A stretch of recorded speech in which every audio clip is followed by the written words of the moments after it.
Bom, gente, bom dia a todos. Para quem não me conhece, eu sou Adriana Cóloca, presidente executiva da ABEVD, e quero dar as boas-vindas, tenho o prazer de estar recebendo vocês aqui hoje. Boas-vindas, bom dia a todo mundo, espero que seja um evento bem produtivo aí. Gostaria de agradecer a participação de todos vocês. E hoje nós vamos falar de um assunto muito importante, né, que afeta não só o setor de vendas diretas, mas eu diria que todos os setores da economia, aí, principalmente no momento de crise como o que estamos vivendo, né?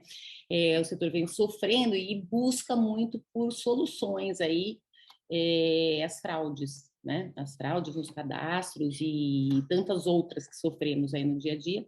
Cada vez mais está comum esse tipo de crime, né? E por isso nós trouxemos alguns especialistas aqui hoje para nos ajudar a buscar soluções e trocar ideias aqui, trazer soluções para vocês.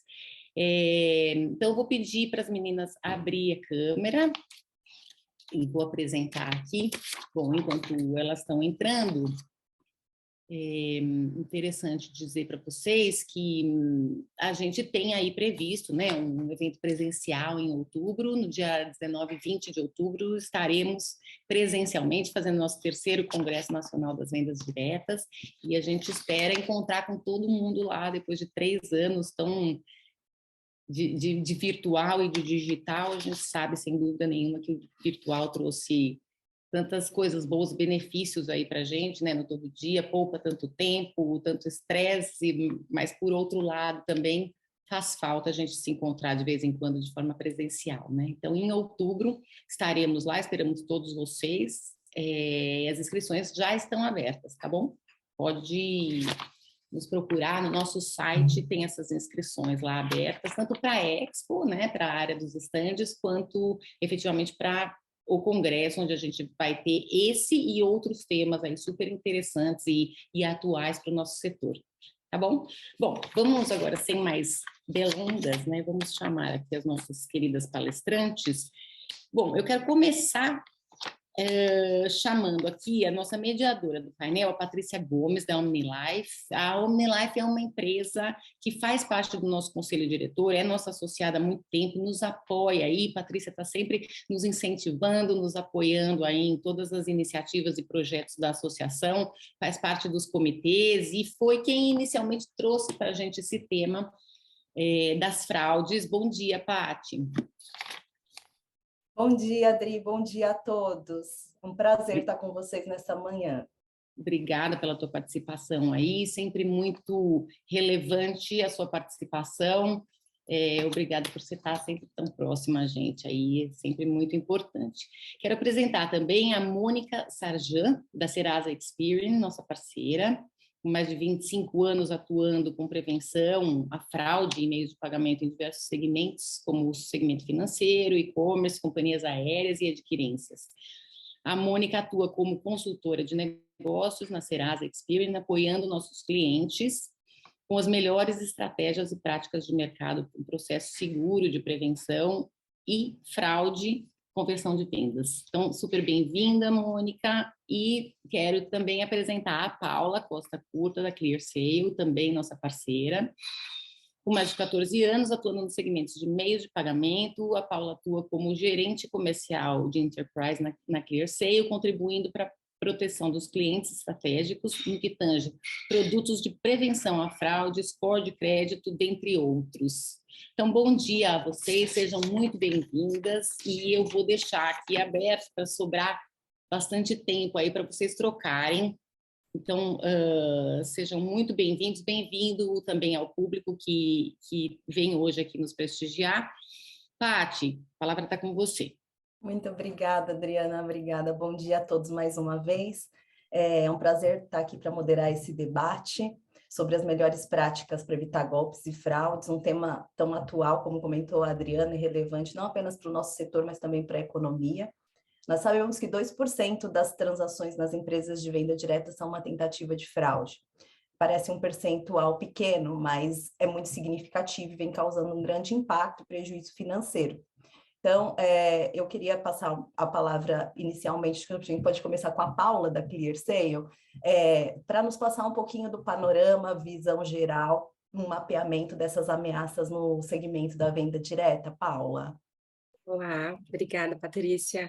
Bom dia a todos, um prazer estar com vocês aqui nessa manhã tão fria para quem está em São Paulo, né? Não sei todos onde estamos, mas aqui em São Paulo estamos num frio bem gostoso. Eu compartilhando e trocando um pouquinho realmente dessas ameaças, né? Como foi colocado, a gente está num ano extremamente desafiador para todos nós, então é importante a gente entender essas ameaças e se preparar para elas, né? Porque eu acredito muito que quando a gente fala de fraude, a gente não tem cliente versus fornecedor versus concorrentes, né? Eu acho que é uma verdadeira união, né? A gente se une em boas práticas para a gente combater de fatos criminosos que se aproveitam das brechas que existem nos sistemas para eles se beneficiarem, né? Então, dentro desse contexto, gostaria de falar um pouquinho sobre o Mapa da Fraude, né? O Mapa da Fraude é um estudo realizado já há alguns anos pela ClearSale, onde ela traz informações e insights relevantes sobre como acontecem as fraudes no Brasil, nos diversos segmentos, né? Então, a gente vai falar de vendas diretas, também atuamos em e-commerce, financeiro e empresas de telecomunicações. Então, só para a gente começar aí amanhã, né, com as informações, a gente olha o consolidado, se a gente for analisar de 2021, houveram 5,8 bilhões de reais em tentativas de fraudes. É um valor muito expressivo, 6,1 milhões, né, quantidade de tentativas de fraudes, quando a gente fala do setor geral. Quantidade de pedidos, 320,8 milhões, o que traz um percentual geral de mercado aí de todos os segmentos de 1,9%. Então, realmente, assim, são números bastante alarmadores. Quando a gente faz uma análise já no primeiro semestre de 2022, esse número ele já vem crescendo. Então, houve 4,5%, né, de aumento na quantidade de pedidos. O valor dos pedidos também, eles aumentaram. E se a gente olha ali a quantidade de tentativas de fraudes aplicadas só ao setor de vendas diretas, a gente já chega, tá? Se a gente fizer todo um recorte dessas análises dos pedidos realizados no primeiro semestre de 2022, em 2,4%. Então, já houve um aumento, já passamos de 2% de tentativas. Realmente é um número bastante expressivo. Tem diversos tipos de fraudes, quando a gente fala geral, mas acho que eu vou trazer aqui um ponto que seriam as mais comuns, né? Então, nós temos fraude limpa, fraude efetiva, que é o que a gente chama, que é quando o fraudador realiza a compra nas lojas, né, virtual, e na hora de pagar ele utiliza dados roubados de cartões de crédito de bons consumidores, né? Então, é uma prática que acontece, tá? Tem o tipo de fraude amigável também, né, que ocorre quando alguém utiliza dados do titular do cartão, geralmente parentes, amigos sem consentimentos também, para fazer esse tipo de processo. E também tem um processo de autofraude. A gente vai falar um pouquinho mais desse tipo de fraude, a Mônica também vai compartilhar com a gente aqui a visão, mas é uma fraude também onde a pessoa faz a própria compra, faz esse processo e depois me diz que não foi ela que fez. Então, assim, é importante a gente se atentar a isso. Quando a gente olha, assim, categorias, os tipos de categorias de produtos mais fraudados, a gente tem, em primeiro lugar, né, eletrônicos, seguido de celular e games, então são as categorias mais atacadas. Depois, em quarto lugar, a gente vem a categoria de informática, acessórios, automotivo. Sétimo lugar, eletrodomésticos. Categoria de beleza, em oitavo lugar, produtos de esportes, nono lugar, e décimo, de móveis, tá? Então, a gente fala que os fraudadores não param nunca, né? 24 horas eles estão atuando, tentando fazer esses processos, se beneficiar, como eu falei.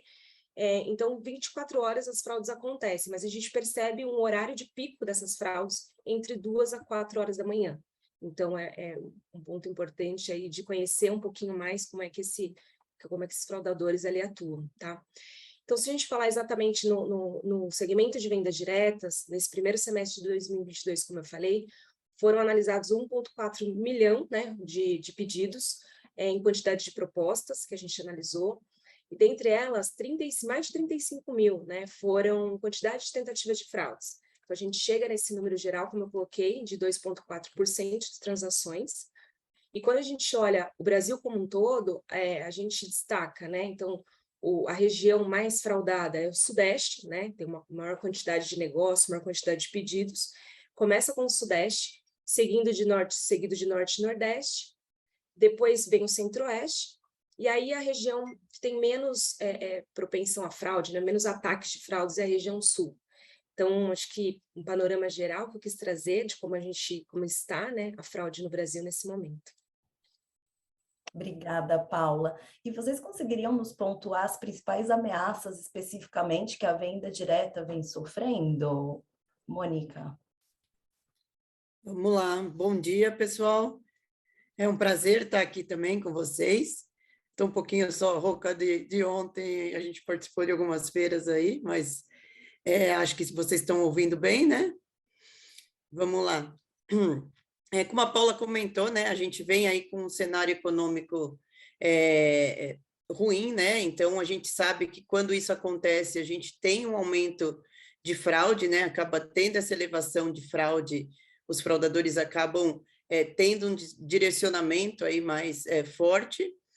Todo o processo também, né, da migração, com pandemia, enfim, todo o processo que a gente teve de migração do cenário físico para o mundo digital, a gente tem o fraudador, né, tem esse sentimento de estar, né, mais protegido no mundo digital, então a gente vê realmente esse aumento da fraude acontecendo.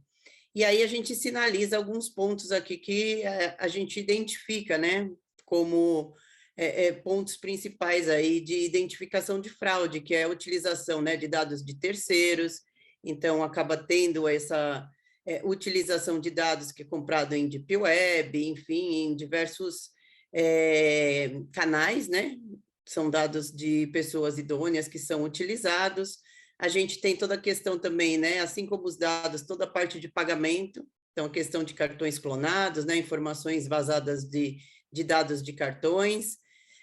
Um processo também que a gente identifica bastante é a troca, né, da informação também do endereço ou do local que vai ser entregue aqueles produtos, né, quando você está vendendo. Então, ou o fraudador faz um processo via site, depois ele pede uma retirada em loja, ou ele faz, depois do processo, uma alteração de endereço, né, via um canal de atendimento. Então, isso traz também um processo de fraude aí para todo o fluxo. A gente tem também fraude na questão de cadastramento de vendedores, né? Quando a gente fala de marketplace e os vendedores que entram nesses canais, né? Que você está dando seu nome também, então toda a proteção de marca aí também acaba sendo prejudicada. E nesse processo de vendedor, né, a gente sabe que tem algumas fraudes também que acontecem, igual a Paula comentou, né, dessa questão de autofraude. Então, né, alguns revendedores fazem todo o processo de pedir kit inicial, de voucher, que ele acaba utilizando e tendo a fraude ali na sequência, porque ele acaba não utilizando-se depois de transacionar dentro daquela, né, daquela empresa. A gente tem a questão da venda fria, que é quando os vendedores também, revendedores, ele acaba fazendo um processo de venda só para questões de computação de comissão, né, que acaba sendo também uma fraude, uma autofraude ali, né, do próprio vendedor. Então, isso a gente tem tanto para vendedores quanto compradores, e acaba tendo essa fraude tanto de, né, que a gente chama que é o fraudador em si, mas a gente acaba tendo também a fraude de revendedores aí acontecendo também, seja ela por fraudadores ou até no processo de autofraude. E aí, Paula, se você quiser complementar com algum outro tipo de ameaças que você também vem identificando, fique à vontade para compartilhar com o pessoal. Eu acho que você exemplificou bem alguns casos. A gente percebe também que, pontos no link de indicação, né, de afiliados, onde o vendedor faz alguma compra também utilizando cartões de crédito terceiros não autorizados, né, para se beneficiar aí, por exemplo, de descontos, ganhos de pontos, enfim, e para poder ganhar esses incentivos de campanha. Então, esse é um ponto que a gente olha, né, de fraudes também nos processos para link de pagamento. Então, de fato, é uma grande preocupação ali, né, porque o segmento de vendas diretas, ela tem alguma característica específica, né, desses cuidados realmente em relação a essa questão do cadastro, dessas formas de utilização, né, das informações, para evitar qualquer tipo de multinível, enfim, da pessoa se beneficiar, do fraudador se beneficiar desse efeito de rede. E normalmente o primeiro contato de um potencial empreendedor independente com a empresa é por meio de um cadastro, né? Então, com o avanço da digitalização, o cadastro online facilitou muito e quebrou barreiras nesse sentido, mas ao mesmo tempo tornou mais vulnerável a fraudes, né? Então, como por exemplo, nós temos inúmeros casos de uso indevido de CPF de terceiros, até mesmo programas geradores de CPF. Então, assim, quais seriam os principais sinais para identificar o uso indevido de dados pessoais, aí até um tema super atual com a Lei Geral de Proteção de Dados? Afinal, como a gente sabe, os golpes evoluem constantemente. Então, quais são os principais sinais que seus usuários não são eles mesmos, de que é um indicativo de uma invasão de conta já existente, por exemplo? Vamos lá, então, Patrícia. Quando a gente fala, né, dessa questão de verificação de dados, realmente a gente coloca como a principal ali, né, a primeira verificação que deve ser feita é a existência daquele dado, né? Então, analisar se as informações que estão sendo disponibilizadas ali naquele primeiro onboarding, né, naquele primeiro cadastro, realmente tem relação com as informações vinculadas àquele CPF ou CNPJ. Então, a gente até, inclusive, chama essa verificação, né, num processo de prevenção à fraude, como uma primeira camada, né, de cortar mato alto, que é o principal, né, ver se o CPF existe realmente, que é o que você comentou, né, existem geradores de CPF, então é importante fazer esse batimento. Então, essas verificações cadastrais, ela acaba sendo a principal verificação inicial. Tem outros processos, né, que a gente pode utilizar também, além das informações cadastrais, que te ajudam na identificação de fraude. Então, quando a gente também coloca o mundo digital, né, coloca esse processo que eu, além de verificar dados, eu preciso verificar também as informações daquela máquina, né? Então, identificar se o processo que eu estou recebendo, aquele cadastramento, ele está vindo de uma máquina segura, né? Seja ela um notebook, seja um celular. Então, acompanhar ali informações do device, informações extras, além do, né, do device fingerprint, mas ver resolução de tela, sistema operacional, de onde realmente, né, se tem algum processo que o fraudador está maquiando dentro daquela máquina, isso te apoia na identificação de fraude. Então, você vai complementando as informações de identificação de fraude, e não só trabalhando realmente com dados cadastrais. E existem outros processos, né, que a gente já vê uma evolução de autenticação. Então, quando você tem um processo também de alto risco, né, um processo onde você vai ter uma perda financeira muito grande, acaba tendo autenticações adicionais também que podem ser efetuadas, como biometria facial, um quiz de verificação cadastral, ver se aquele cliente é ele mesmo. Então, você jogar perguntas não só cadastrais ali, né, num quiz, mas jogar perguntas referente à vida financeira dele, por exemplo, né, quando a gente tem aí processos que a gente pode se apoiar com informações do cadastro positivo. Então, a gente já tem quiz de mercado que fazem esse tipo de autenticação. Então, a ideia aqui, né, é você começar a complementar também com outras camadas para te ajudar nessa identificação, não só com o dado cadastral. Excelente, Mônica. Obrigada. Bom, na venda direta, principalmente no multinível, a formação de rede é uma das principais características, né, do modelo de negócio. Isso acaba por estimular a conquista por novos empreendedores. Então, a partir disso surge também a possibilidade de fraude de CPF. Nós já vivenciamos e infelizmente não é algo incomum o uso de CPF de pessoas que não existem, falecidos. Essa dificuldade se torna ainda maior quando se trata de CPF, por exemplo, de um incapacitado. Então, como que a gente pode identificar esse tipo de fraude? Como barrar esses casos? Vocês poderiam nos trazer exemplos de outros segmentos que sofrem com esse mesmo tipo de problema? Bom, eu acho que aqui, Patrícia, minha visão, né? Acho que primeiramente é importante a gente saber quem é essa pessoa, né? Então, quem é essa pessoa física que está solicitando esse cadastro, quem é esse CNPJ que está fazendo o processo de abertura de contas e tudo, é num processo que a gente chama de Know Your Customer, né? Conhecendo o seu cliente. Então, quem ele é? Quem é essa pessoa que tenta se cadastrar na minha entidade, tenta se cadastrar comigo para fazer qualquer tipo de relação ali, né? Então, o primeiro ponto que a gente pode utilizar, né, são essas checagens para você saber realmente quem são essas pessoas. Então, checagem, por exemplo, desses dados cadastrais, como a Mônica colocou, então a conjuntura desses dados que estão sendo colocados, se aquele CPF tem relação com aquele e-mail, com aquele dado, fazer validações, por exemplo, em listas para saber se é uma checagem, se aquela solicitação é de um maior ou menor de idade, se ele possui algum processo na Receita Federal, se ele é um tipo de pessoa politicamente exposta, ou se os relacionados, as pessoas que se relacionam com aquele CPF ou com aquele CNPJ, têm algum tipo de exposição. Checagem de listas restritivas, por exemplo, né? Então, se a pessoa está ali em alguma lista restritiva nacional ou internacional, se ela já teve algum mandato de prisão ali envolvendo, né, essa pessoa, protestos, antecedentes criminais. Então, esses processos todos, ele é muito importante para você saber exatamente quem é essa pessoa, tanto física quanto jurídica, que quer se relacionar com a tua empresa.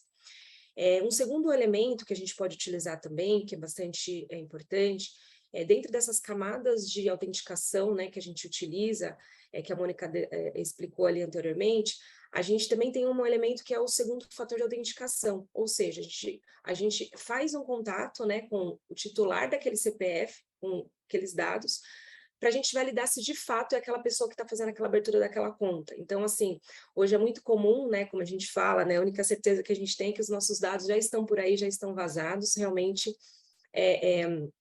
os fraudadores operam muito com esses dados vazados, e aí esse é um elemento importante, uma ferramenta importante que a gente pode utilizar.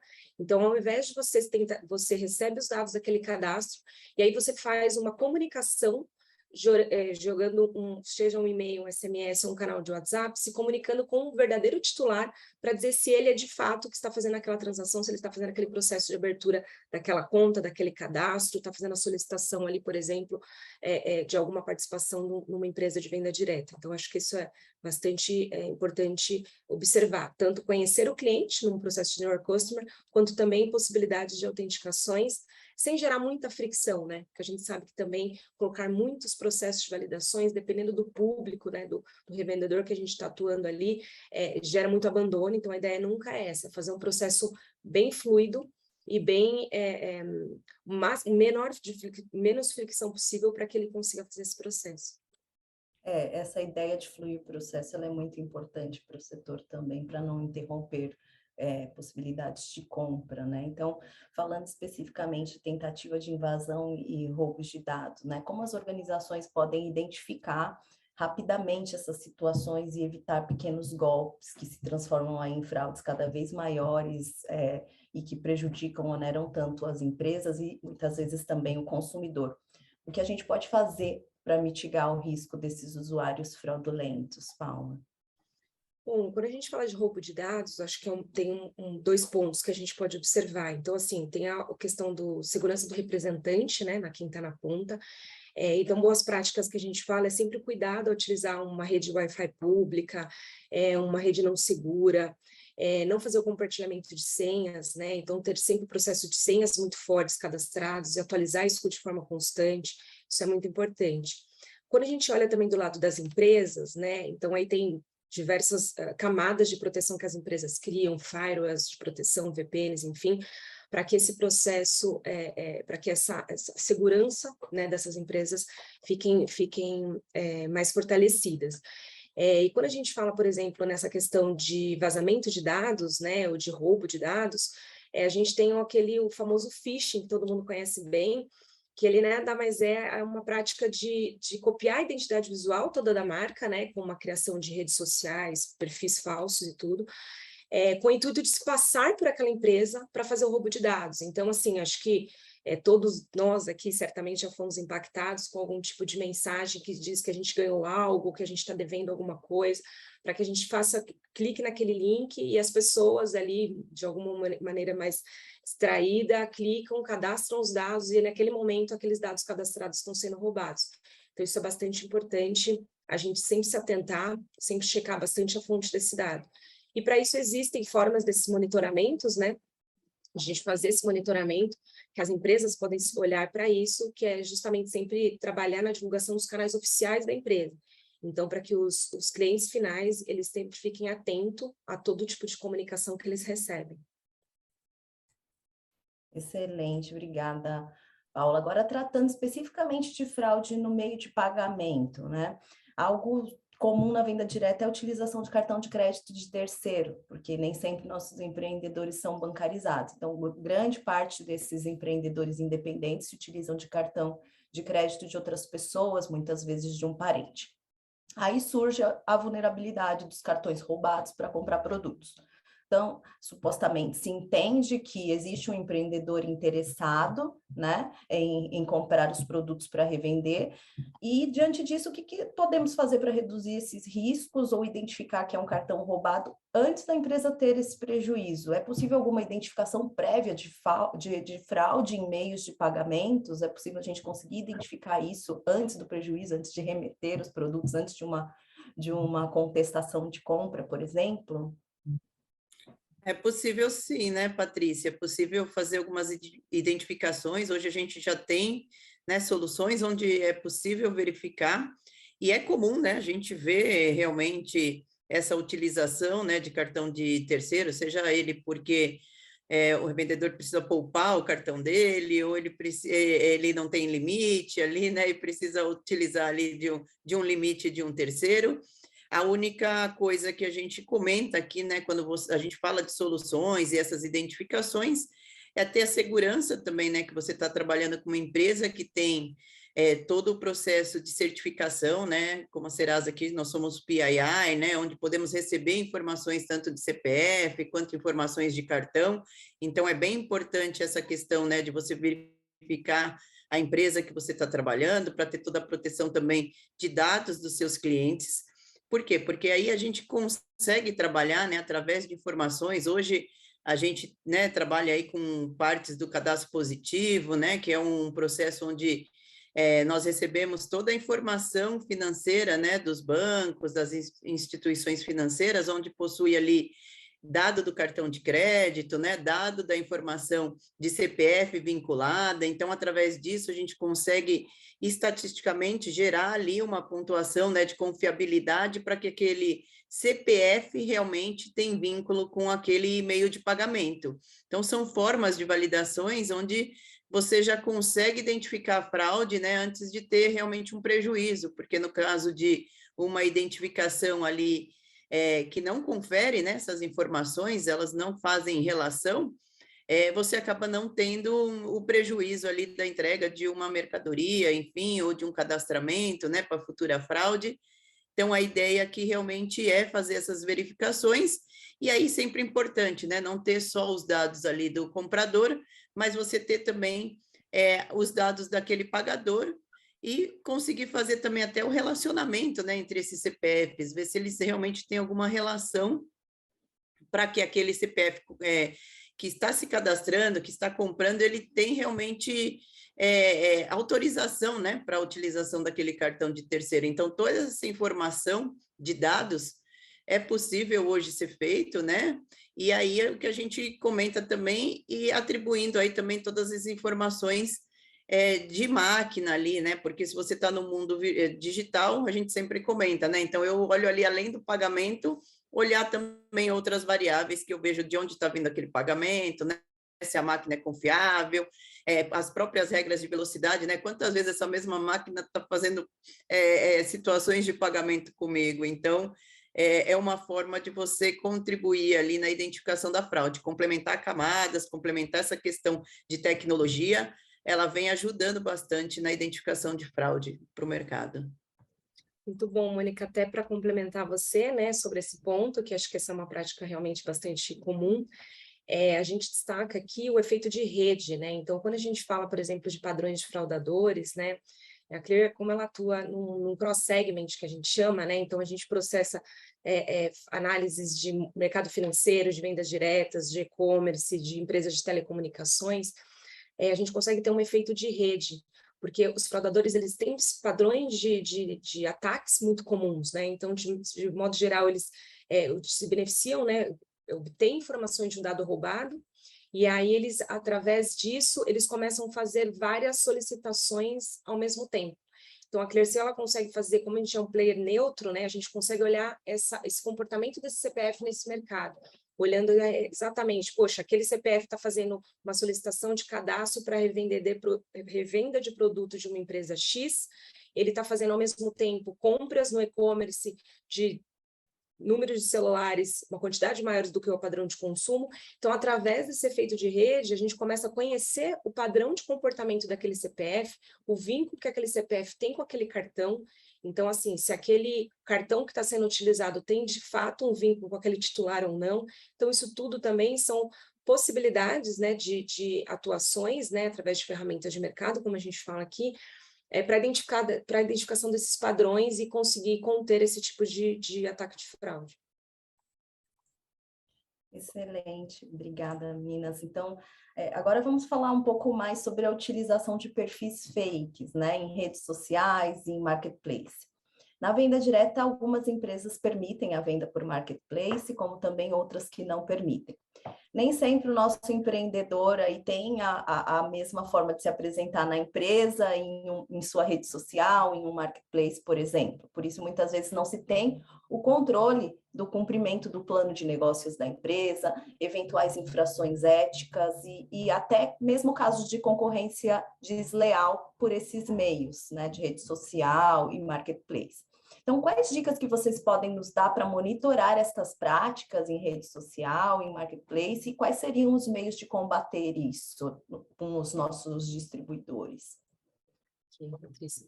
Bom, aqui o que a gente sempre fala em relação às boas práticas é que sempre a empresa mantenha comunicações frequentes, informando quais são os canais oficiais que eles utilizam.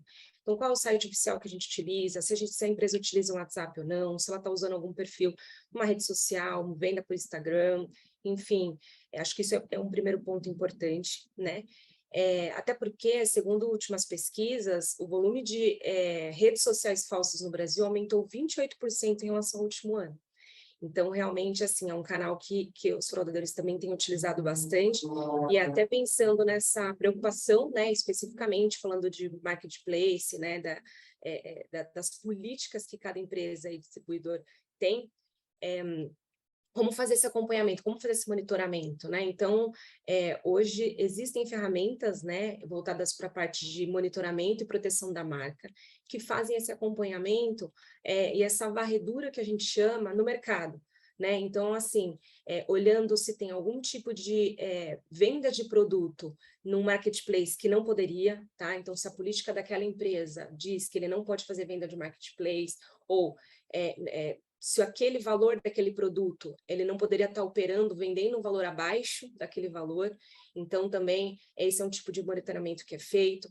Se está sendo utilizado, por exemplo, algum canal não oficial, seja a venda de produtos por um WhatsApp, um Telegram, Twitter, enfim, essas ferramentas de monitoramento, né, de Threat Intel, eles auxiliam a empresa a fazer esse monitoramento geral, porque é muito comum algumas empresas fazerem isso de forma manual. Então, elas começam a acompanhar, elas fazem o acompanhamento. Poxa, tem algum aqui, distribuidor, que está fazendo uma venda indevida do produto no Marketplace X. Aí ele faz a solicitação dessa retirada, que a gente chama de takedown, né? Retirada daquele perfil falso. Só que aqui a gente fala que não é escalável esse processo manual.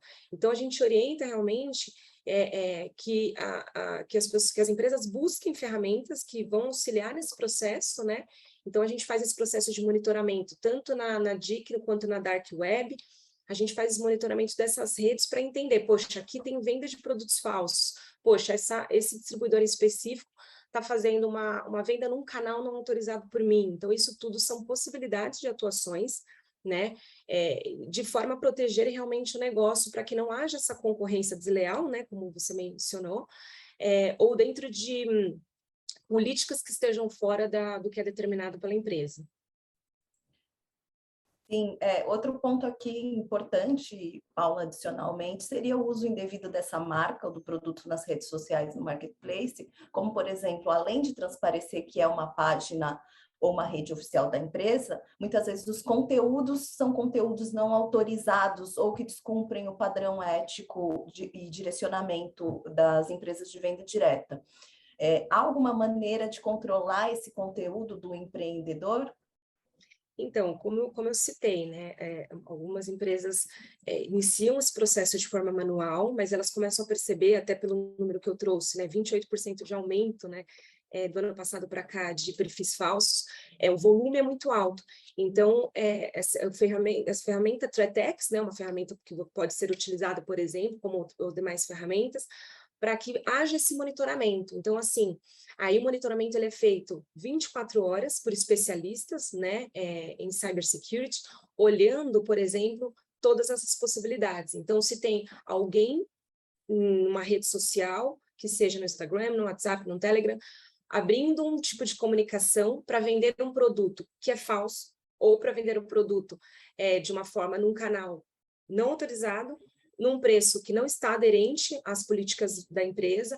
Então, o ideal, né, nesse caso, como realmente a internet é algo, uma fronteira, né, muito escalável e difícil esse acompanhamento de forma pontual, o ideal é que as empresas busquem esse tipo de ferramentas, que façam todo esse monitoramento dessa marca, que faça a proteção da sua marca, e não só faça a identificação, né? Então, tem que ter esse monitoramento de alguma empresa tentando se passar por você, né? Não só fazer esse monitoramento, mas também fazer a retirada desse perfil falso. Então, esse é um ponto de dor muito forte do mercado, né? E aí onde a gente consegue atuar fortemente com esse detalhe. A gente faz a identificação, a gente notifica a empresa e a gente faz o takedown, que é a retirada desse perfil falso em qualquer um desses canais que a gente comentou aqui, de maneira muito rápida. Acho que esse ponto que a Paula colocou é bem importante, né? Esse monitoramento. Acho que a pior perda aí para uma empresa, né? Além da fraude, enfim, dessa perda financeira, é a confiança da marca, né? Quando ela é abalada ali, acaba tendo um reflexo grande aí no processo aí de perdas no final das contas, né? Então, é bem importante o monitoramento aí pontuado pela Paula. Excelente, obrigada. Pessoal, eu queria agora entrar mais em aspectos de novidades em termos de fraude. Aí, algum assunto que esteja surgindo e que devemos nos proteger na venda direta, um ponto de atenção, novos tipos de fraude. Tem a questão do Pix também, que com a evolução dos meios de pagamento eletrônico, teve uma alta adesão da população por esse meio de pagamento, devido às inúmeras vantagens que ele apresenta, né? Entre eles a otimização do processo de pagamento, melhora a experiência de compra, e para as empresas há uma chance de aumento de volume. Então, como vocês estão vendo essa modalidade de pagamento no contexto de fraude aqui que a gente está discutindo? E quais os controles e cuidados já existentes que poderiam ser adotados nessa forma de recebimento? Patrícia, quando a gente fala, né, do processo de Pix, para a venda direta, ele acaba sendo um pagamento ali à vista, né, onde não traz tanto risco quanto um pagamento, né, via cartão de crédito, que a gente comentou, né, onde existe a perda financeira ali, mas a gente tem visto algumas fraudes direcionadas à engenharia social. Por exemplo, quando você tem um processo que o pagamento seria de R$ 1.500, e aí, quando você vai verificar o comprovante na correria, por pressão do próprio fraudador, ele acaba fazendo um Pix ali de 150, naquele calor do momento, acaba, né, ele te induzindo ao erro, né, algumas empresas, e a gente percebe que esse tipo de fraude acaba acontecendo até por conta de pressão, né, e o fraudador conhece esses caminhos e como ele vai agir para que isso aconteça. Então, a gente vê mais nesse sentido de engenharia social. E falando em Pix, né, ou questões de perda financeira, a Paula comentou bastante lá no começo, né, quando a gente fala em prevenção à fraude, a gente precisa se unir, né, acaba sendo uma luta entre todos, né, e não individual. Então, a ideia aqui também é que sempre que é visto, né, um processo onde existe um risco ali, existe um processo totalmente diferente, tipo, eu estou vendo, né, um cliente aqui me comprando 50 iPhones numa região de risco, onde eu já tenho uma probabilidade ali de fraude maior. Então, a ideia é que, né, os próprios revendedores, estabelecimentos, eles também alertem os bancos, né, para aquela questão, o banco que está vendo aquele Pix, aquela conta, porque provavelmente pode ter acontecido uma invasão de contas, ou é um dinheiro também de repente, uma conta criada laranja. Então, a ideia aqui é a união e realmente essa questão de sinalização, né, entre as empresas e as áreas de prevenção à fraude.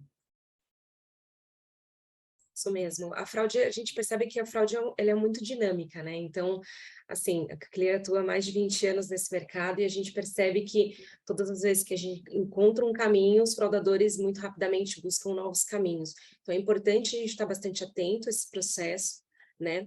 Olhar esses pontos, né, de novas ameaças e tudo mais. Um dos pontos que a gente percebe, assim, eu volto a ressaltar, é uma questão de... no momento de alteração dos dados, né, da alteração dos dados cadastrais, acho que é um ponto que realmente é um ponto possível ali de fraude, nessa questão de atualizações, né, então fica um momento mais sensível, e sempre se atentar, né, esse dinamismo desse mercado, esse efeito de rede é muito importante. Então, essa visão cross-segment do que está acontecendo aqui, numa entidade, o que está acontecendo em outra, esses padrões de identificação também são bastante importantes para a gente poder olhar isso. E aí a fraude, como a gente falou, ela é dinâmica, né? No Pix acontece muito no processo de engenharia social, mas temos formas também de buscar essas associações ali, trabalhando sempre com esses dados, mas acho que é um pouco desse contexto que a gente trouxe mesmo. Obrigada, excelente. Eu queria abrir agora um momento, dar um tempinho para o pessoal fazer perguntas, né? Deixar esse tempinho para perguntas e respostas. Não sei se alguém chegou a encaminhar mensagens para o chat, Adriana. Ainda não, mas quem quiser já pode começar a encaminhar, que nós estamos olhando. Excelente, excelente. Se o pessoal quiser debater esse assunto, aproveitar a oportunidade, a presença da Clearseio e da Serasa aqui para discutir esse assunto. Bom, são ameaças, são temas abordados que vêm surgindo, as fraudes vão acontecendo, vão modificando a cada dia, né? Por isso que eu quis trazer essa questão do Pix, porque acho que para quem recebe talvez não seja de tanto risco, né? Então, como a Mônica falou, é um pagamento à vista. E vamos aguardar e ver se o pessoal tem alguma pergunta, alguma participação a respeito. Patrícia, olha, o Silvio levantou a mão, eu vou liberar para ele perguntar. Perfeito, obrigada. Paty, você quer que vá lendo no chat? Qual a ferramenta que a Paula citou para monitoramento de perfis fakes? Não consegui compreender. É uma pergunta da Elaine. Qual a ferramenta? Bom, há empresas que compartilham, né, que comercializam essas ferramentas. A Clearseio possui uma ferramenta que chama Tretex, que é essa ferramenta que você possa fazer uma contratação, né, então, por um pacote de serviços, a Clearseio faz a proteção da tua marca, fazendo todo esse processo que eu expliquei. Então, se você tem, a gente faz... combina quais são as regras do teu negócio, a gente entende quais são as regras do teu negócio, o que para você está positivo ou não. Então, assim, dentro dos seus canais oficiais, quais são, e tudo que não é de acordo com, está dentro de acordo da sua política. Então, por exemplo, se você não autoriza, né, você quanto distribuidor não autoriza a venda dos teus produtos em marketplace, a gente faz esse monitoramento dos marketplaces, se a gente identifica, a gente faz a notificação para você e faz... Opa, não sei se alguém... Acho que está falando. Desculpa, gente. Acho que foi engano aí. Sem problema. Então, o que essa ferramenta faz? Justamente isso, a gente faz todo esse monitoramento, né, da Deep, da Dark Web, varrendo, por exemplo, e buscando pessoas que propagam esquemas de fraude ou que estão fazendo venda de produtos de forma indevida e te comunica. Então, a gente monitora, a gente comunica e a gente faz a retirada desses perfis falsos do ar. A gente entra em contato com os canais, né, de comunicação, a gente derruba aquele site falso, aquele perfil do Instagram falso, aquele WhatsApp que está fazendo uma venda de produto indevido, nesse caminho. Não sei se eu respondi, se essa era a dúvida. Elaine, ficou claro, Elaine? Acho que sim, né? Eu acho que a gente pode passar para a pergunta da Sandra, que também, como está a fraude no mercado de varejo e cartões PL? Eu não sei se seria mais indicado para a Mônica responder isso, ou você mesmo, Paulo? Eu não sei se no mapa de fraude, Paula, você tem isso por divisão Varejo. de Não, varejo, cartão, eu entendi de PL como cartão private label, é cartão isso? label, Private label, sim. Exato, exato. Bom, na verdade, as fraudes cartões, assim, o que a gente percebe, né, como um todo, é porque isso, até nesse monitoramento, com esse time de cybersecurity da Clear, a gente identifica muito vazamentos de dados, né, de empresa. Então, vazamentos de dados de cartões de banco X, de empresa Y, e aí os fraudadores utilizam esses dados roubados, né, esse número desse PAN, utiliza o CVV e tudo mais, para fazer a compra nos canais online, que de fato ele não precisa ali da senha para autenticar, né? Então, esse é um movimento que acontece. Em carteiras digitais também a gente percebe que tem essa movimentação, né, das pessoas criando perfis em contas ali digitais, e aí eles cadastram, fazem a utilização de um cartão de crédito que não é o deles, um cartão vazado, para fazer essa utilização. Como a Clear está combatendo, como a gente trabalha com isso, né? Como eu comentei, a gente conhece mais de 97% dos CPFs que passam na base da ClearSale já são CPFs conhecidos. Então, a gente consegue correlacionar se aquele CPF que está fazendo aquela transação, está fazendo aquele cadastro, tem vínculo com aquele cartão de crédito que está sendo imputado. Então, aí naquela análise de dados, né, então, olhando também o device que está sendo utilizado para aquela compra e tudo mais, a conjuntura daqueles dados, naquele valores de compra e tudo mais, se faz sentido, e aí a gente consegue fazer esse processo gerando score de crédito, ou através de algum produto nosso que tenha o gerenciamento completo, onde a gestão da decisão acaba ficando do lado da ClearSale, a gente acaba fazendo por aqui. Complementando também um pouquinho, posso só complementar aqui rapidinho, claro, Patrícia, que eu vi que tem mais questões aqui, só para deixar tempo também. Mas na questão do private label, até contando um pouquinho do que eu venho acompanhando, né, com o mercado, e eu vejo principalmente onboarding, né, o pessoal de private label, tinha bastante oferta à loja, né, bastante oferta ali onde existe uma verificação, né, então o risco ali é a compra, né, a primeira compra, onde você já faz um onboarding, já dá um voucher, né, antes mesmo da criação do cartão. Então, o que eu venho conversando com esse mercado, né, de varejo e private label muitos deles, eles estão migrando, né, todo o processo também físico, não só trabalhando mais no físico, mas trazendo isso também para o processo digital.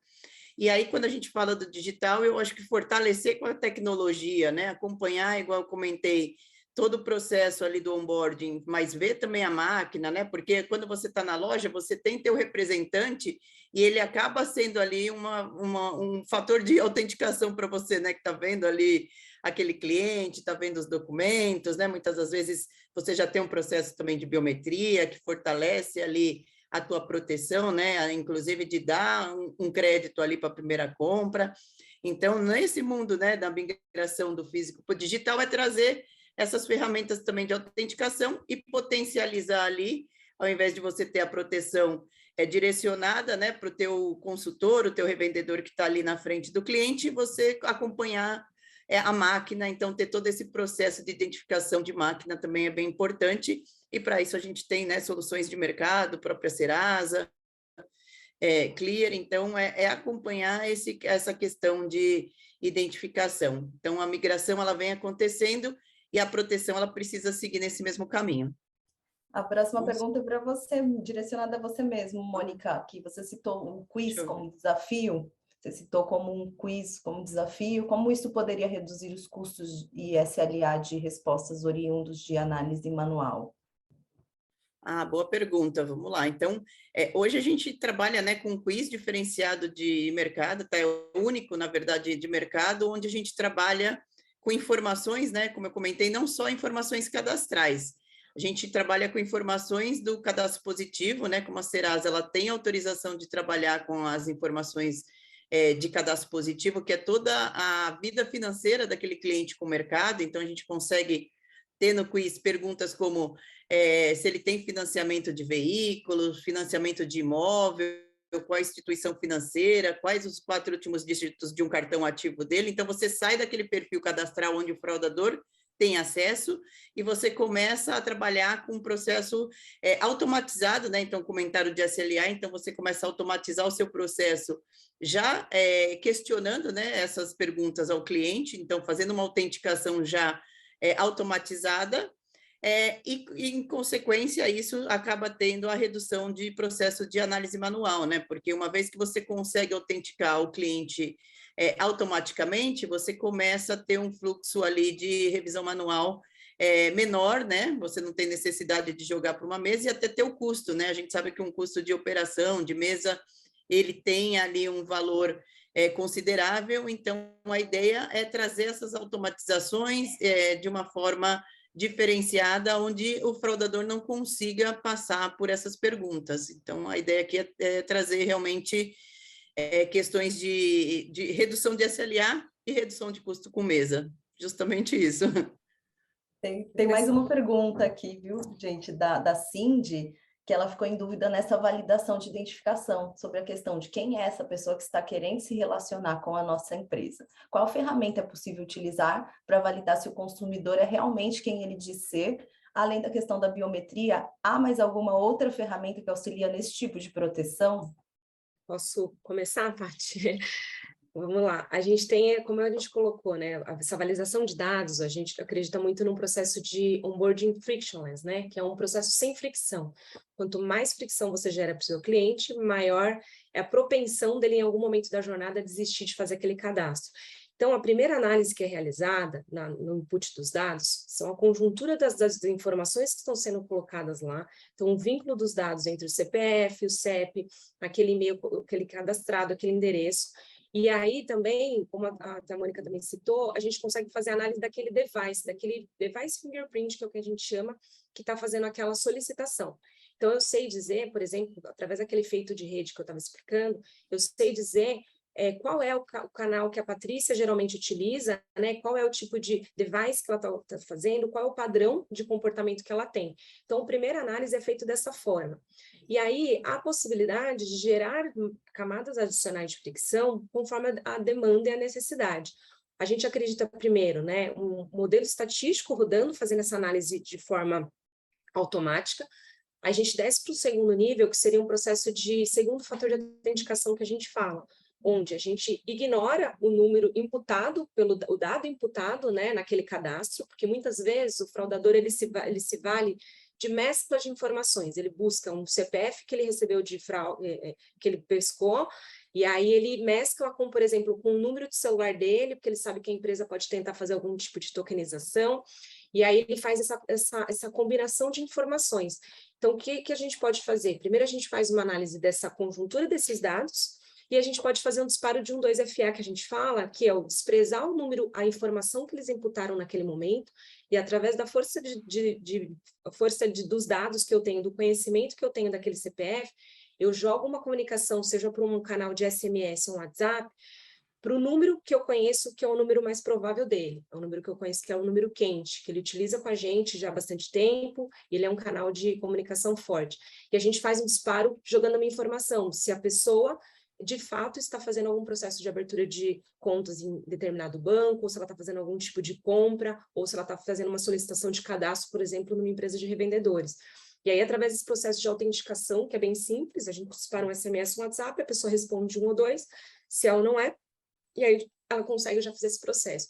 Se ainda há dúvidas, né, ou se não há um tipo de resposta, como a Mônica trouxe, a questão de mesa, seria um último item que a gente joga. A gente consegue fazer uma jornada ali, fazendo uma camada de fricção fragmentar. Aí a gente pode olhar uma biometria facial, né? Um processo de também captura biométrica. Depois a gente pode olhar também para processos de documentoscopia. Então, assim, há algum tipo de dúvida ainda, né? Porque na fraude a gente fala que não existe uma bala de prata, né? Existem vários elementos que você pode utilizar para você compor a tua análise. E aí você pode olhar para uma documentoscopia, que seja uma análise daquele documento em si, se de fato ele é verdadeiro e tudo. E aí, em último caso, a gente fazer uma análise de especialistas numa mesa, onde nenhum modelo estatístico conseguiu olhar e tudo mais, nem esse processo ainda, algum ponto de dúvida, a gente consegue fazer através de um análise de documentos, uma análise manual.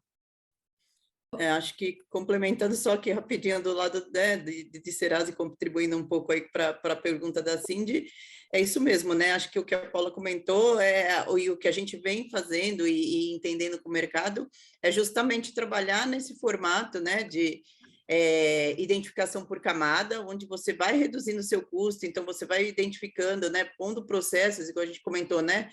Identificação de dados, né? Retornar para vocês informações reais daquele dado, né? Então, a Serasa acaba sendo aí o maior birô América Latina, então a gente tem, né, informações do mercado em geral, né? Aí a gente envolve telco, envolve mercado financeiro, enfim, todo, né? Quem não passa aí dentro da Serasa. Então, a gente fala, a primeira verificação é essa, é realmente bater as informações, ter o dado quente ali daquele cliente, ir para as autenticações onde você tem um custo maior, né? Realmente biometria, documentoscopia, né? Questões de mesa acabam tendo um custo maior, mas você consegue fazer essas autenticações de device, de dados, score estatístico, então toda essa proteção inicial já pode te direcionando uma identificação de fraude e afunilando aí teu custo num processo de autenticação. Então, o que o mercado vem trabalhando é muito nesse sentido, né? Já vou cortando ali a identificação de fraude e reduzindo o meu custo dentro desse funil criado para identificação. Paula, você pode repetir o nome da ferramenta de monitoramento de perfis falsos? Aqui nos pergunta a Fabiana. Threatex. A gente pode escrever aqui no chat, se eu consigo abrir aqui. Conseguia escrever, excelente. O Carlos também tem uma pergunta, se dentre os fraudadores da venda direta hoje, qual é o perfil mais comum, se a gente teria essa informação naquele mapeamento, Paula, de idade, formação educacional, região do país, na venda direta especificamente? No processo de Know Your Customer, Patrícia? Isso, entre os fraudadores, qual é o perfil mais comum, na verdade, na venda direta de fraudadores? Perfis mais comuns, na verdade, assim, quando a gente fala de uma fraude como um todo, o mapa da fraude aponta para nós que, quando a gente olha a categoria de gêneros e perfis, que o gênero masculino, de modo geral, ele é ainda um gênero mais atacado, né? Então, primeiro é o gênero masculino, depois o gênero feminino, e depois ali um percentual dos demais gêneros, tá?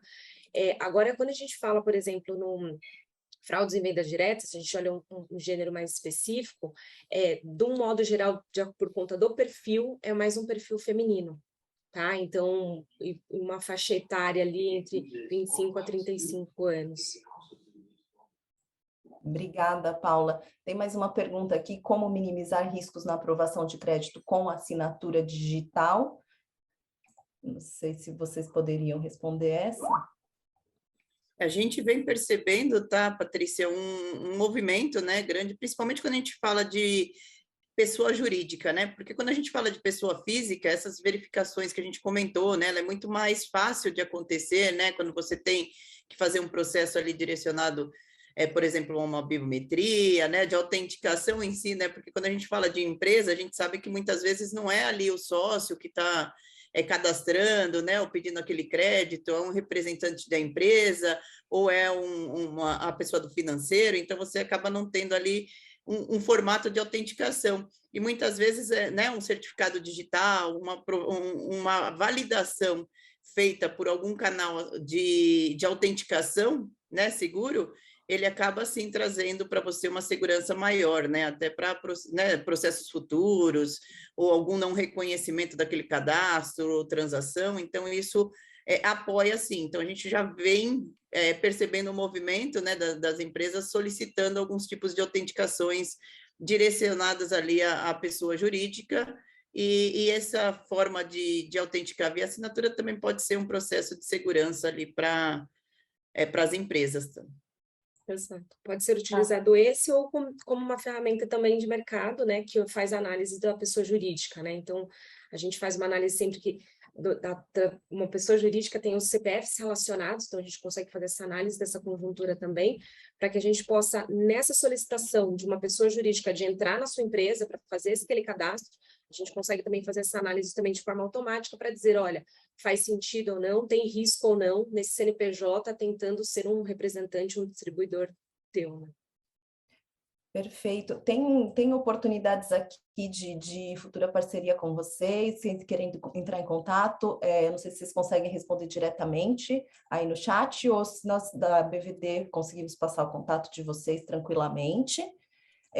Tem mais uma pergunta aqui do Lorival, que hoje temos a legislação de proteção de dados, que define como devem ser utilizados e armazenados esses dados, né? Então, com o uso de várias ferramentas de proteção, como garantir que estamos, de fato, atendendo às exigências da lei? Bom, quando a gente fala em relação à LGPD também, que a gente observa muito aqui, né? É bom a gente sempre trazer que a gente se apoia na lei do legítimo interesse. Então, a ClearSale, ela não é uma empresa que faz a venda de dados, ela não informa os dados abertos, a gente realmente trabalha nessas análises para levar a proteção tanto para a pessoa física quanto para a pessoa jurídica. Então, isso realmente é bastante importante, porque daqui para frente agora, os regulatórios, as legislações vão começar a olhar cada vez mais esse ponto, né? Então, esse processo todo de enriquecimento ou venda de dado de forma aberta, ele vai ficar um pouco mais delicado. Aqui colocando do lado da Serasa, né, assim, visto como virou, né, a Serasa, ela tem aqui o telhado de vidro, a gente acaba brincando sempre com os nossos clientes, né, porque, assim, vai ser a primeira fonte onde todos os órgãos aí que acompanham e vê realmente essa proteção, se ela está acontecendo, né, se os dados estão sendo guardados corretamente, os produtos, né, inclusive o quiz que eu comentei aqui, ele tem todo o respaldo de LGPD, né, a gente tem uma equipe interna, não só jurídica, mas de acompanhamento das questões de lei de proteção de dados, então, assim, todo o produto, né, toda a verificação aqui de dados, de informações que saem, elas passam por esse processo de aprovação interna, né, então, aqui acaba não tendo nada que seja lançado sem hoje a aprovação desse time de LGPD, e bem importante, né? A gente precisa realmente ter toda essa questão de proteção sendo efetuada aqui do lado de quem realmente, né, gera e distribui dados para o mercado. Temos aqui uma última pergunta, dá tempo, Dri? Vai lá, fazemos a última e encerramos, Paty. Qual a opinião de vocês a respeito da ferramenta 3DS para mitigação de risco de fraude? Bom, sim, muito se fala de 3DS, muito se discute a respeito disso, mas eu acredito muito na experiência do cliente, né? Numa experiência positiva, numa experiência fluida. E o que a gente percebe é que, na prática, o 3DS ele não traz uma usabilidade muito boa, então ele gera uma solicitação de dados que realmente não são user-friendly, que a gente chama, e ao mesmo tempo que eles caem num lugar que a gente chama que é a prevenção à venda, né? A prevenção ao negócio. Então, acho que o grande pilar do antifraude bem feito é que ele faça só a proteção, então que ele pegue realmente ali os maus, lógico que não tem um sistema que é 100%, mas que ele consiga fazer ali a proteção do negócio, sem ferir ali e sem ofender demais ao negócio. Então, como a gente falou, nós estamos num ano extremamente desafiador, onde o investimento que as empresas fazem para retorno de cliente, para venda de produtos, ela é muito importante, e aí ela não pode, por exemplo, ser barrada no momento ali da transação, porque, de alguma forma, aquela experiência não foi boa, ou aquela análise não foi feita, ou penalizou demais. Então, é isso que eu vejo, penso do 3DS, algo bastante discutido, mas eu acho que ainda há um caminho longo aí a ser percorrido até que isso aconteça. Eu concordo aí com a opinião da Paula, realmente, porque tem ainda uma questão cultural, né? O medo, o direcionamento ali para né, para um outro ambiente, enfim, ainda não existe uma segurança aqui, né, do público brasileiro, né? A gente vê que em outros mercados isso acaba acontecendo bastante, né? Europa, enfim, mas ainda existe uma evolução em jornada, uma evolução em segurança, né? O próprio cliente fica ali inseguro em colocar informações, né, e acaba tendo essa questão da conversão de vendas colocada aí pela Paula. Então, é evolução ainda, né, um produto que precisa ainda de bastante evolução aí.